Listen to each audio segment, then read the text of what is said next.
그렇다면 야쿠자가 선비를 만나면 좀 피곤할 수 있죠. 겁을 안 먹네? 쟤는 뭐야?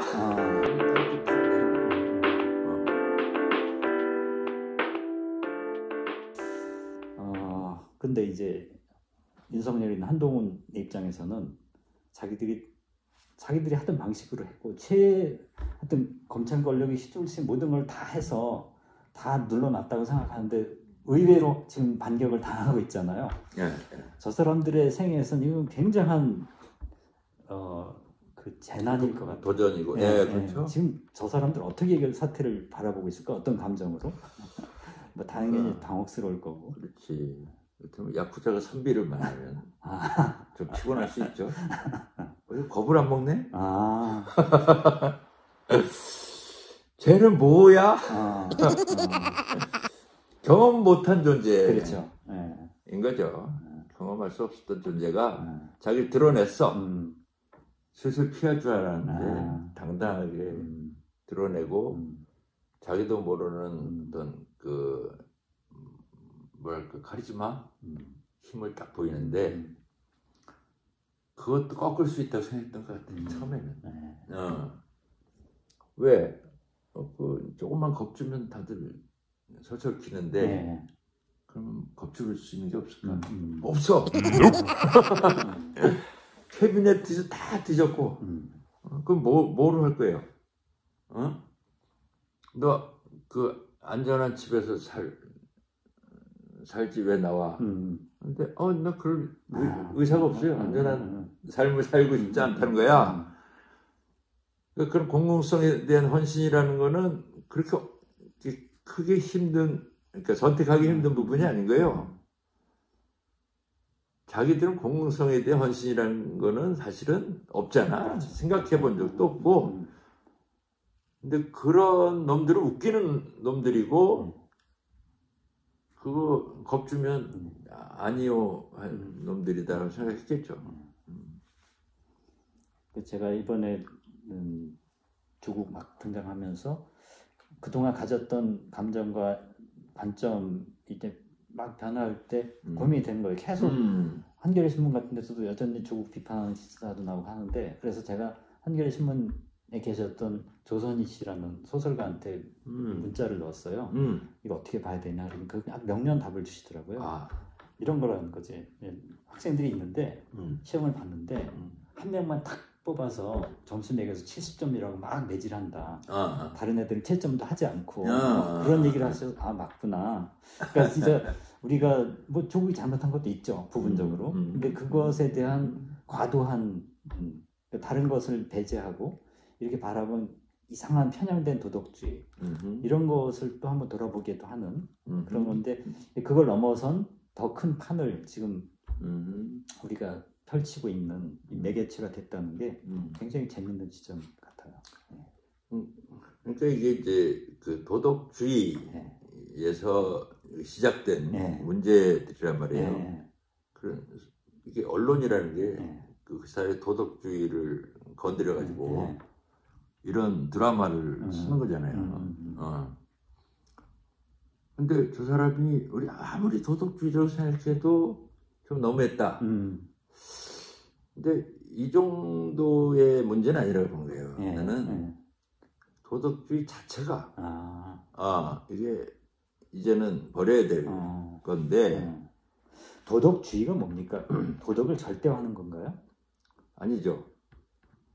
그러니까 도덕이라고 하는 것을 자신의 무기로 삼는 거. 외피를 입는 거죠. 그러니까 바리새인들 같으면 이제 자기들이 율법을 더 잘 지킬 수 있는 그 상황이 있어요. 그러면 다른 사람들은 그런 상황이 없잖아. 그러면 나 구별 짓는 거죠. 근데 너는 악하고 난 선하다. 그러니까 그걸 지키냐 못 지키냐의 문제가 아니라 어느 삶을 살고 있냐에 따라 그 사람의 삶을 인정하고 내가 갖고 있는 이 삶이라는 사회로부터 부여받은 어떤 기득권에 의해서 나는 그런 이제 소위 말하는 악행을 안 저지를 때는 근데 이거를 다른 사람한테 강요하면 이게 도덕주의가 되는 거죠. 그러니까 우리 사회가 이제 이렇게 무슨 그 재벌들이 있으면 이 재벌들은 자기들끼리만 만나니까 잘 모르잖아요. 삶이 어떤지. 근데 자기들은 자기 능력 때문에 그렇게 됐다고 생각해요. 그럼 뭐 못 사는 사람들은 열심히 안 했잖아.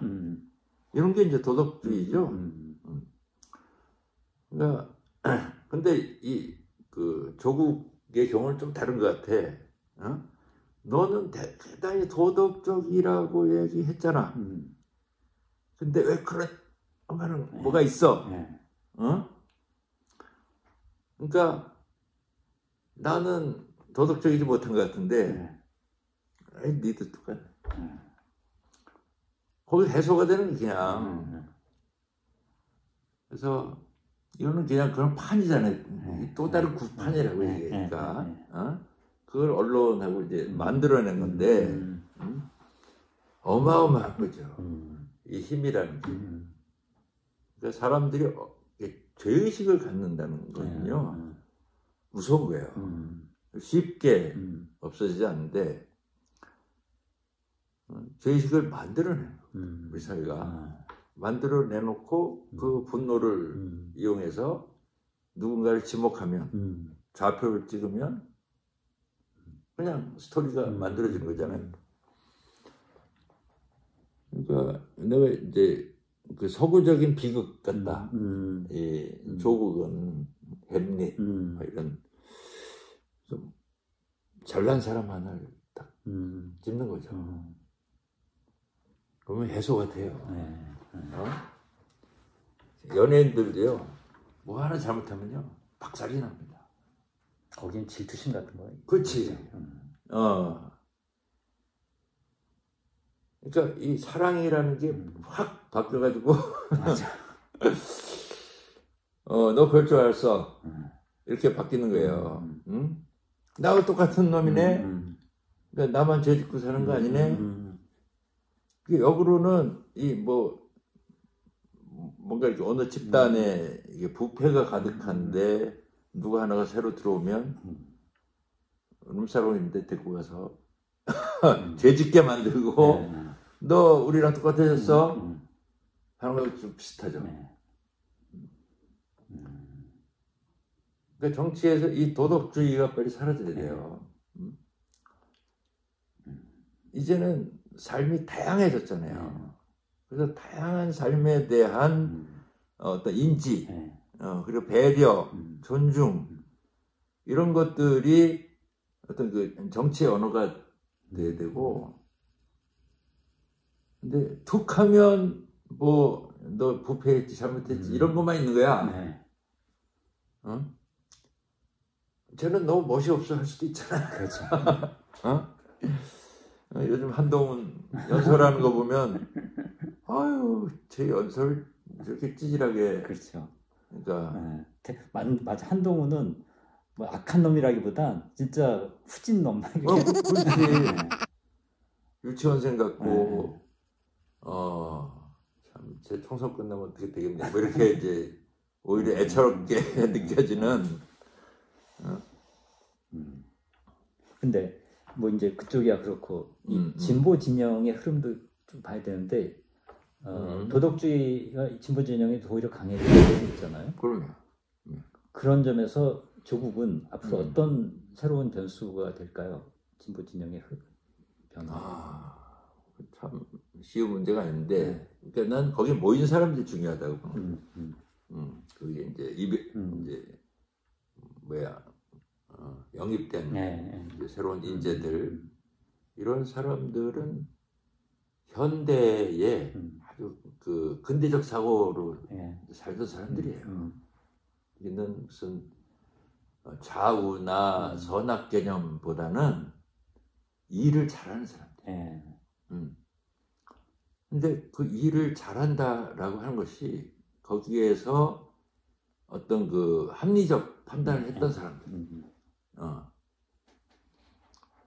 그러니까 이 사람들이 이제 그럼 정치의 전면에 나선다라고 했을 때 이 사람들이 어느 정도 이렇게 정치적인 힘을 발휘하고 문제를 해결하기 시작하면 이제 우리가 정치에 대해서 갖는 기대도 달라질 것이고 어떤 삶의 모델로서 작용할 수 있죠.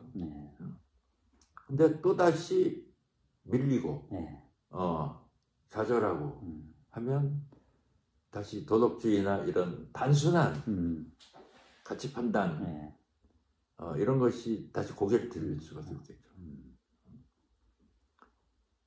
이 복잡성을 복잡한 대로 받아들이면서도 단순화해야 되는 건가요?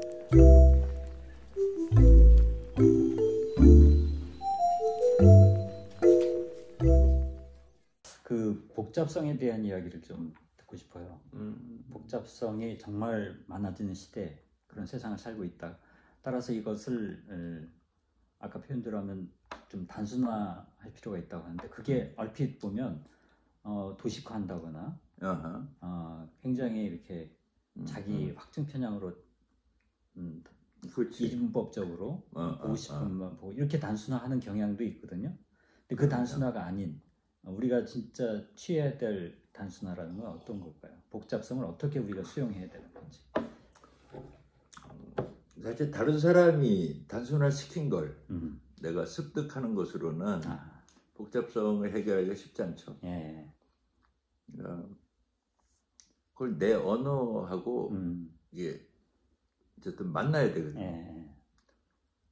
그러니까 내 안에 이미 이제 단순화하려는 노력들을 하잖아요. 근데 그 언어가 그렇게 효과적이지 않고 정교하지 않을 경우에 이제 도움을 받아서 우리가 이제 어떤 책을 본다든가 미디어를 통해서 새로운 정리된 언어들을 습득을 하게 되면 그때는 그 나의 고유한 언어들이 발생을 하는 거죠. 내 안에. 그럴 때 나는 그러니까 나만의 정리된 세계를 갖는 거잖아요. 근데 당신도 당신의 세계가 있는 거잖아요. 그죠?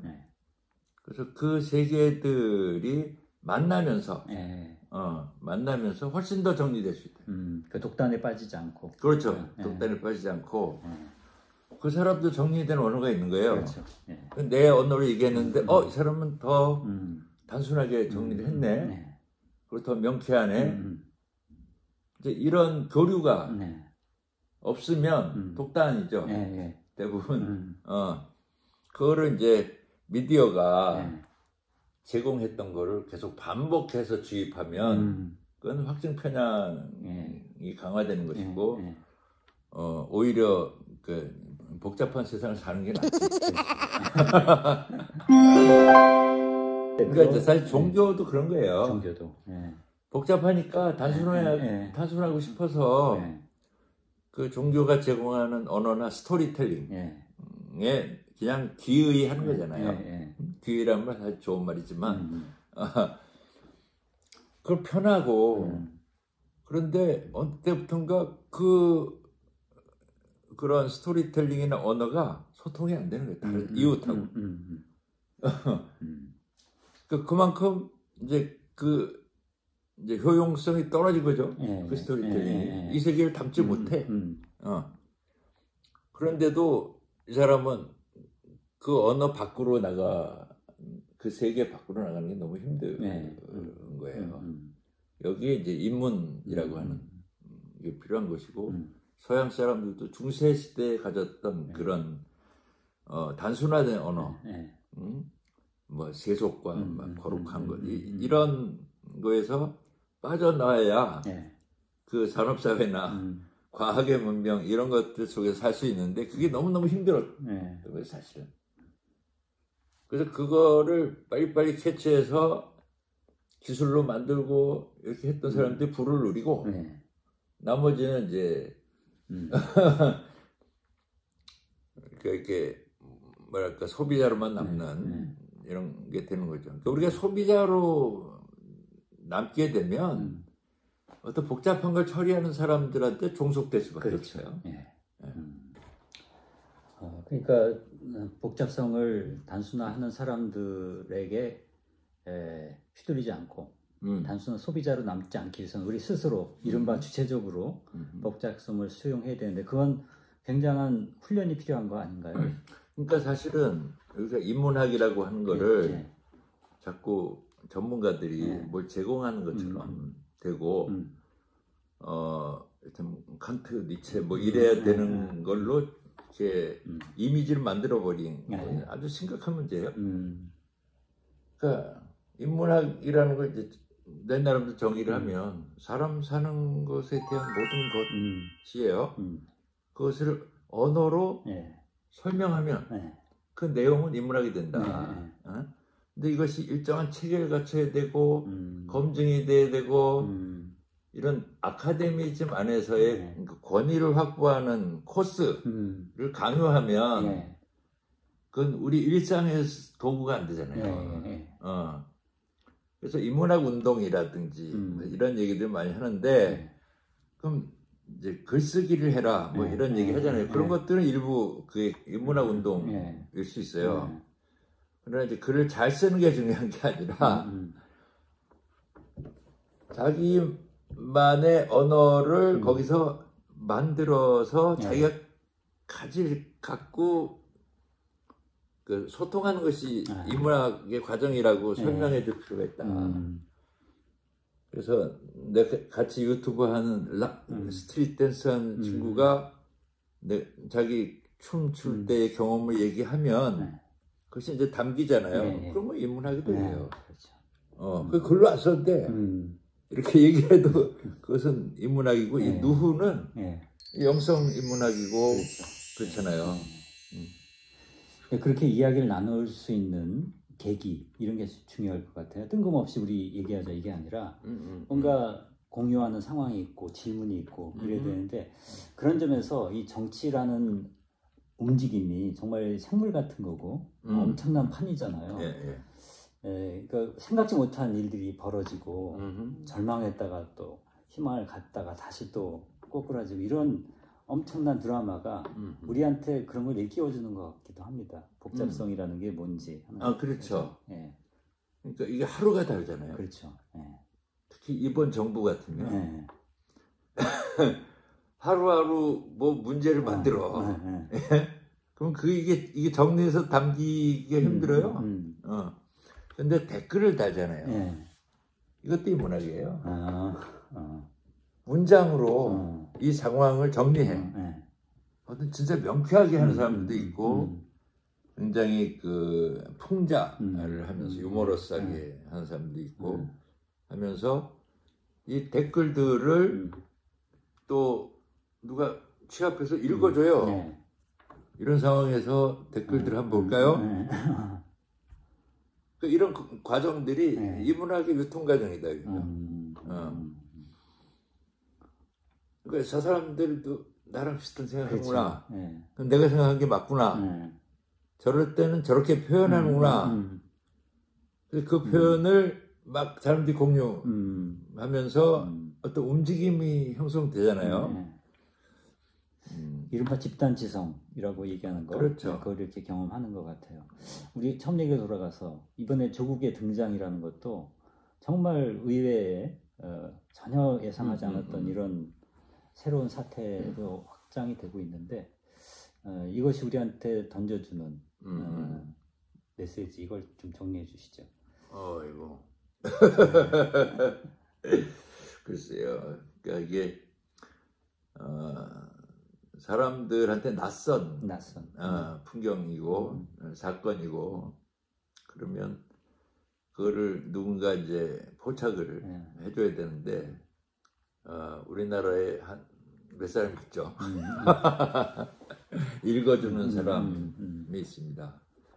그러니까 다행이죠. 그렇게 읽어주는 사람이 있는데 그것을 이렇게 내가 소화하려면 나도 일정하게 팔로우업을 해야 돼요. 그렇지 않고 있다가 뜬금없이 이제 무슨 소리 하는 거야?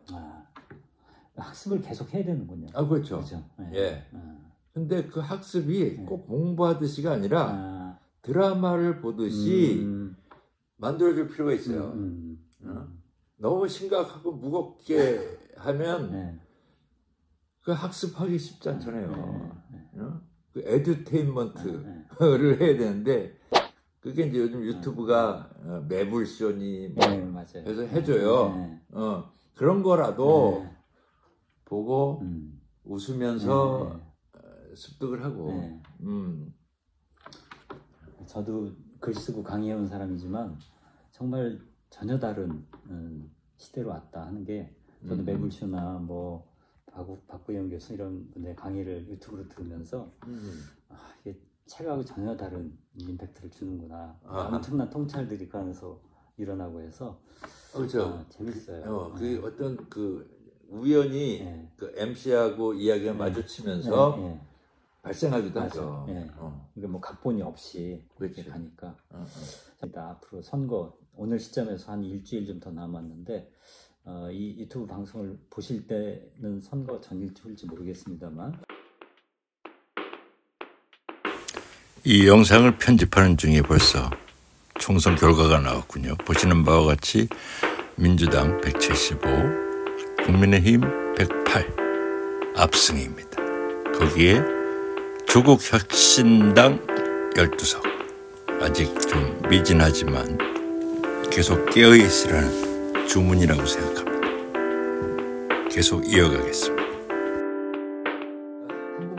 한국은 정말 재밌어요. 이 드라마가.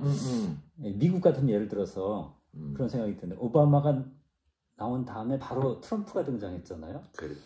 그래서 잠깐 이제 바이든이 나온 것 같은데 다시 또 트럼프가 온다고 하면서 미국뿐 아니라 많은 나라에서 걱정을 하고 있어요. 근데 한국은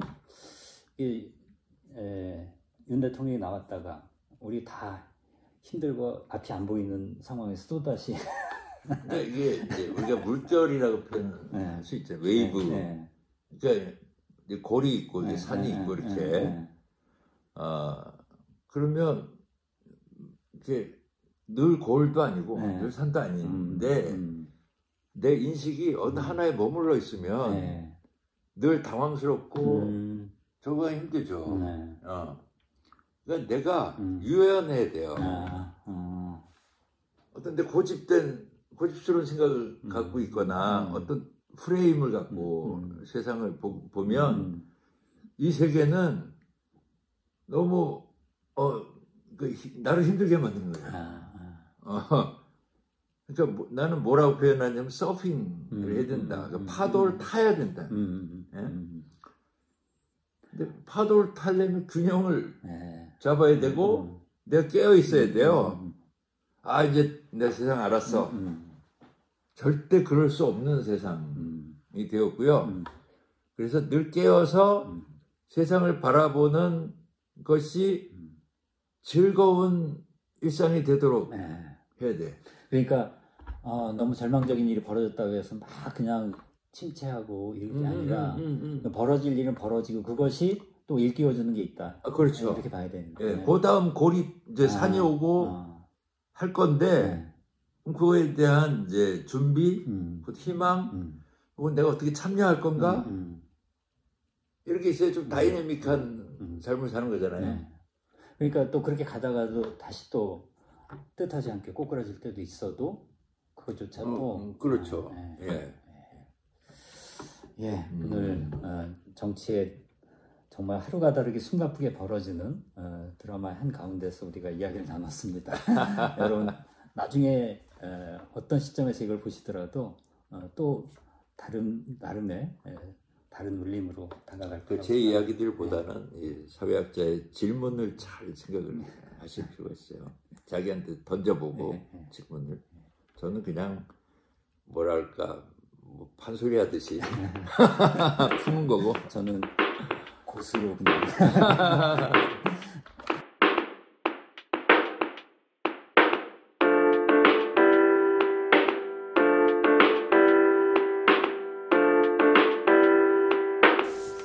22대 총선 이야기 시청해 주셔서 감사합니다.